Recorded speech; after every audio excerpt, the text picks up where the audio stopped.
U.S. and Russian governments butt heads, citizens on the ground are trying to keep up. Amid the tensions, 12 Russian citizens are visiting Duluth. And our reporter Maria Anderson met with them today. Maria, they didn't plan this trip, though, to get away from all those tensions. No, they did not. And they're a group from all over Russia looking to learn about sustainability in the U.S. And many of them said while the crisis rages on, it's great to be in the U.S. speaking citizen to citizen and finding common ground.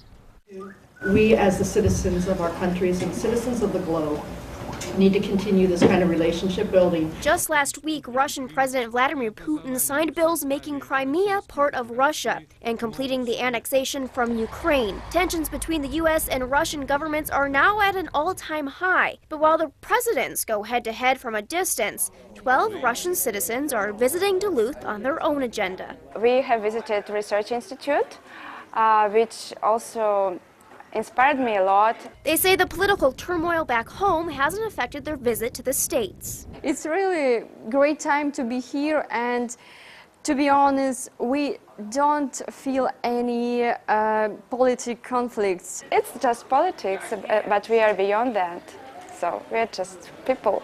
And organizer Baradine Joslin says the timing of the visit has, in fact, highlighted more than ever the importance of people-to-people contact or citizen diplomacy.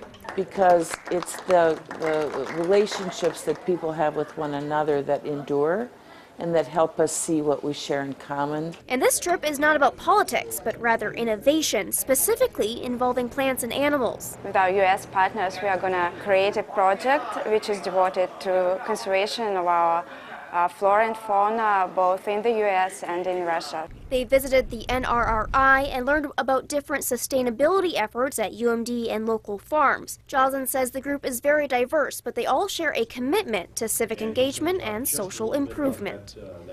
And then next, Renee, they will head to Fond du Lac to learn how they manage their natural resources. And hopefully they have a good rest of their trip. Thank you, Maria.